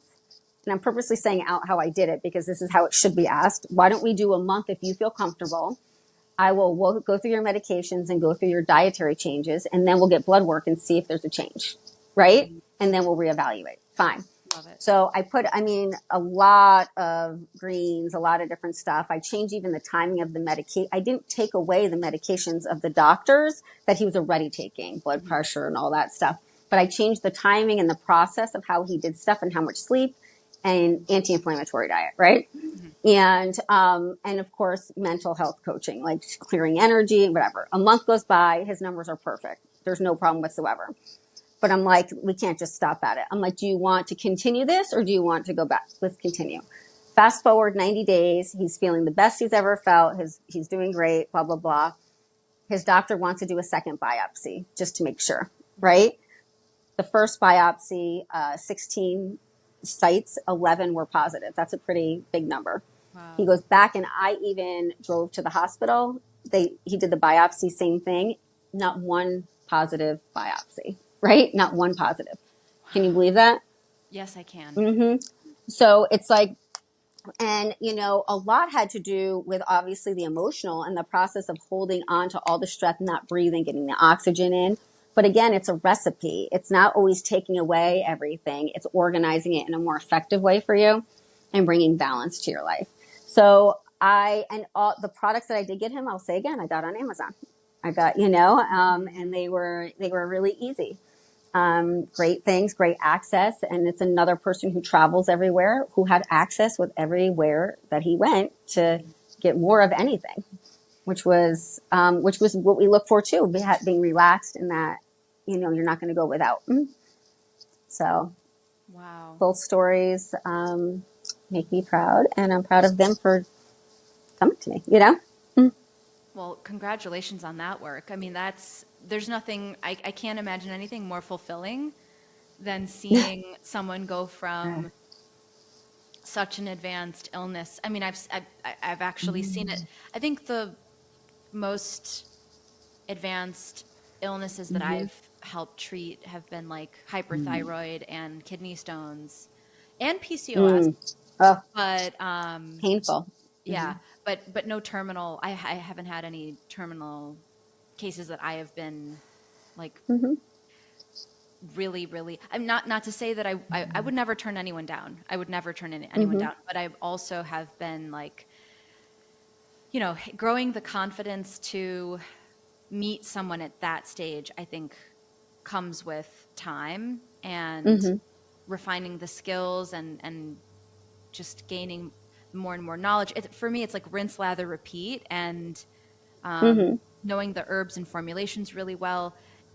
The diet, lifestyle, and emotional mental health counseling is universal. It's a part of the formula for anyone's healing. Like how are you sleeping? How are That's you eating? How are you thinking? What's the diet of your diet isn't just mm-hmm. food. When we say diet and lifestyle, Mm-hmm. it's not just food. It's what you're taking in, what you're watching, It's your who, medicine. It's who your you're hanging medicine. out All with. of it. Yeah. Yeah. Mm-hmm. Um, if you're watching movies that are really violent and scary, like, Mm-hmm. and you're wondering why you can't sleep or wondering why Yeah. Yeah. it's, every choice, once we realize how many choices we do have, first of all, yes, Yeah. many of us do have decision fatigue, but we can simplify that. How cool is that, that we can actually Mm-hmm. consciously say that, you know, I'm going to simplify my life. And when you start simplifying your Mm-hmm. life and your diet and things like this, your heart rate goes down, your blood pressure goes down, Mm-hmm. your hormones regulate, Yeah. you sleep There's more better. room for the brain. You know. Oh Yeah. gosh, Yeah. everything. And it's so Mm-hmm. quick. Like the body really can heal so quickly in the right, given the right opportunity. Yeah. Um, and being the compassionate witness for people too. I have found like Mm-hmm. listening, really like that deep active listening is something that I have Mm-hmm. also found really effective. And you know, it's like irrefutable that it's one of the most Mm-hmm. healing things to feel seen and heard. Um, is such an incredible thing. Even when you were like the things you were saying about my grandmother, I was like immediately so, it feels so good to just be like, you can feel her, you can see her, she's here. Like, Yeah. yeah, me, Yeah. you Yeah. see it too, because it's been Mm-hmm. my whole life. And no, and this isn't a conversation I've had with very many people about them understanding it or them they think it's cool. They might think, oh wow, that's so cool Mm-hmm. that you can do that or that you feel that. But to have a fellow, you know, Mm-hmm. someone who can feel it just like me, I mean, probably even more, Mm-hmm. um, that feels so it just feels validating in so many ways and Oh, that's deeply, great. it yeah, Well, like thank you nourishing. for receiving it. Not Yeah, everybody does, so thank you. So this has been great. yeah. And And more there. You're gonna. I can't wait to hear. How the necklace goes. the necklace. I cannot forget the necklace. I mean, of course, as soon as we, hop off, I'm going to call my mom and say, "Mom, Get on find it. that necklace." I was really proud of that thing. I Mm-hmm. really, I put it, Mm-hmm. took me a long time to find the right photos and, do fit it into the little locket, but I'm Yeah, glad. yeah. I'm glad you appreciate the locket. It's, That's yeah. awesome. Well, Tara, I know we've been on, it's been 2 hours of just pure, it's funny that we're even, sometimes I was forgetting that we were recording other than the fact that these headphones are pinching into my earlobes. I feel like we're just talking like we could be Chatting anywhere outside by the chatting outside. pool. Yeah.